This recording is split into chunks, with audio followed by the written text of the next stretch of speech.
Well, I was told there's this great chef at this little restaurant on the east side of the city.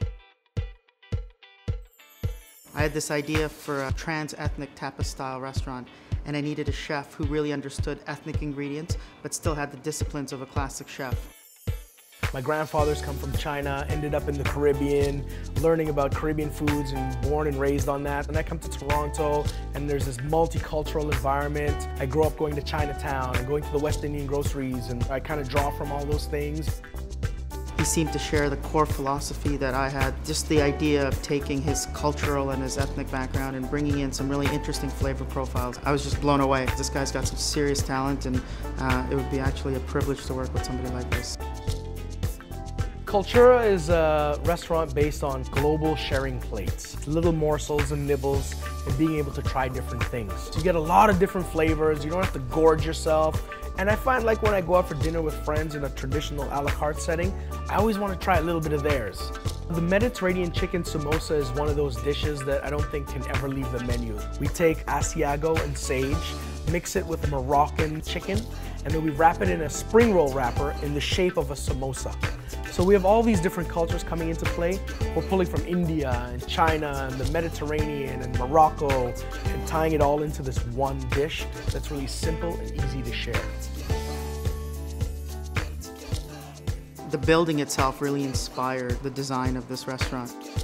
We really wanted a building on the east side of the city that reflected the history of Toronto, something a little older, and we were fortunate enough to find this great building that was being restored. The building is a heritage building. When Toronto transformed from Old York to Toronto, this was the main strip. What we wanted to do was add a contemporary feel to it, take what was beautiful in the 1800s to make it relevant in the 21st century. So glass encased staircase, a nice thick wood. We kept the old fireplaces in there and just lit them with candles and threw it up against all these different design elements. One of the things we really wanted to focus on was the lighting. Every lighting fixture in this entire restaurant was custom made for us. Now we call this room the grand room because it is so grand. Huge, high, expansive ceilings. We have this beautiful paisley wall. This design feature, which is bringing a little bit of the woods from outside indoors.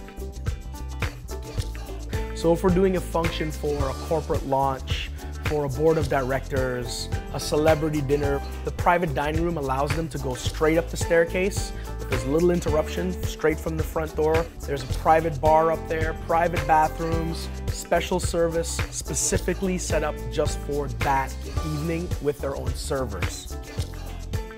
Welcome to the harvest table at Kultura.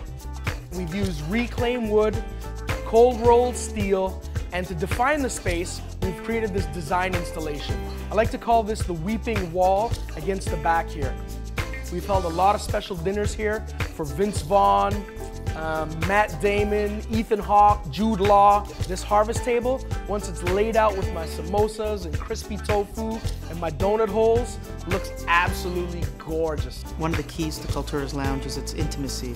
It's not the big bar, the big club, the loud music. It's the fun little place where you get to come and enjoy a cocktail with your girlfriend, have a little birthday party with a bunch of friends. It's a unique environment where you can create the experience you want to create, and we'll help you create that experience. And I think that's what gives us a little bit of an edge over the rest of the bars and lounges in the city.